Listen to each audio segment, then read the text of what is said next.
নিজেকে একবার প্রশ্ন করুন তো, যে আপনার ঘরে কেন রহমত নাই? আপনার টাকাতে কেন বরকত নাই? এত টাকা রোজগার করেন, এত টাকা ইনকাম করেন, কেন এত টাকা ইনকাম করার পরও এই টাকাতে কেন বরকত নাই? দিন শেষে 1 টাকাও আপনার পকেটে থাকে না। দিন শেষেও আপনার সেভিংস করার জন্য যেটা অবশিষ্ট থাকে, সামান্য টাকাও অবশিষ্ট থাকে না। কেন জানেন? একবার নিজের বিবেককে প্রশ্ন করুন, নিজের বিবেককে একটু লাড়া দেন, তাহলে বুঝবেন যে কেন আপনার ঘরে বরকত নাই, কেন সবসময় অভাব অনটনে লেগে থাকে। আর আপনি কি জানেন রহমত না আসার কারণ? কেন রহমত আসতেছে না? রহমতের মালিক হচ্ছেন মহান আল্লাহ তাআলা। তাহলে চলুন আল্লাহর রহমত পাওয়ার 10টি কারণ জেনে আসি। নাম্বার 1, 5 ওয়াক্ত নামাজ নিয়মিত ও সময় মতো আদায় করা। নাম্বার 2, কোরআন তেলাওয়াত ও আমল করা। নাম্বার 3, মা বাবাদের সাথে সুশৃঙ্খলভাবে কথা বলা, মা বাবাদের সাথে সুন্দর করে আচরণ করা। যেখানে মা বাবারা কথা বলবে সেখানে আপনার কথা না বলা, যেখানে আপনার মা বাবারা থাকবে ওখানে আপনার না থাকা, আপনার মা বাবাদেরকে দেখলে আপনার মাথা নিচু করে চলা।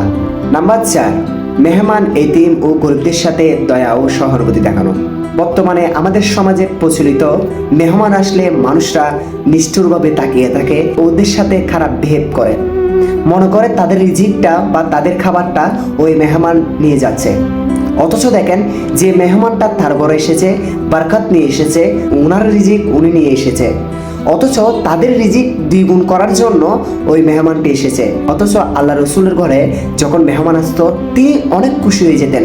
তার ঘরে কি খাবার আছে নাকি খাবার নাই এটা দেখতেন না, উনি অনেক খুশি হয়ে যেতেন। তাই মেহমান, এতিম, গরিবদের সাথে সুন্দরভাবে আচরণ করবেন, যতটুকু পারবেন তাদেরকে হেল্প করবেন। তাই যতটুকু আপনার আছে ততটুকু বিলীন করে দিবেন। আপনার বরকত বাড়ার মালিক হচ্ছেন উপর আল্লাহ। দেখবেন তাদেরকে আপনি দিয়েছেন, মহান আল্লাহ তাআলা আপনাকে আরো রহমত দিলে দিবে। নাম্বার 5, বেশি বেশি ইস্তেগফার পড়া।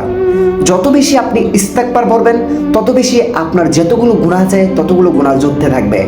আপনি হাঁটতে, বসতে, আপনি দৌড়াতে, আপনি ঘুমানোর আগে, কোথায় যাওয়ার আগে, গাড়িতে বলেন, বাসে বলেন, যেখানে থাকবেন আপনি শুধু ইস্তেগফার করবেন। বরকতের মালিক হচ্ছেন উপর আল্লাহ। আপনারা যতগুলো গুনাহ করেছেন সবকিছু গুনাহ ঝরে যাবে শুধুমাত্র ইস্তেগফারের কারণে। নাম্বার 6, গোপনীয় প্রকাশ্যে শ্রদ্ধা করা। একটা জিনিস সবসময় মনে রাখবেন, একটি মানুষকে যদি আপনি শ্রদ্ধা করেন, নিজের মন থেকে শ্রদ্ধা করেন, গোপনে ও প্রকাশ্যে, আপনি সবসময় একটি মানুষের নামে পজিটিভলি ভাববেন। প্রথমে কাউকে নিয়ে নেগেটিভলি নিয়ে ভাববেন না, পজিটিভলি ভাবে নিয়ে ভাববেন। একটি মানুষের নামে ভিতরে ভালো কিছু ভাবার চেষ্টা করবেন। আপনি যদি প্রত্যেকটা মানুষকে শ্রদ্ধা করেন তাহলে ওই ব্যক্তিটি আপনাকেও শ্রদ্ধা করবে। যদি আপনিও একটি মানুষকে শ্রদ্ধা করলেন না, একটি মানুষকে এড়িয়ে চললেন, তার সাথে বিয়াদবি করলেন, ওই মানুষটাও আপনার কাছে কোনো শ্রদ্ধা করবে না এবং আপনাকে এড়িয়ে যাবে। তাই নিজেই মানুষকে শ্রদ্ধা করুন, তাহলে প্রত্যেকটা মানুষ আপনাকে শ্রদ্ধা করবে। নাম্বার 7, গুনাহ হলে সাথে সাথে তওবা করা। আমরা এত গুনাহগারী, মহান আল্লাহ তাআলা বলেছেন তোমরা গুনাহ করতে করতে ওই আকাশ ছোঁয়া গুনাহ করো, মাফ করার মালিক আমি। নাম্বার 8, মানুষের সাথে ভালো ব্যবহার করা ও কষ্ট না দেওয়া।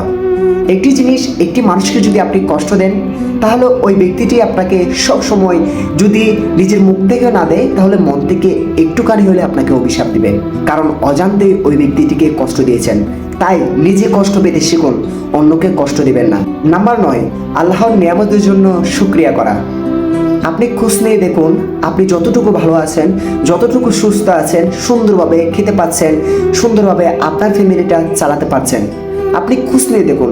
আপনার থেকে অভাব অনটনে অনেক মানুষ আছে।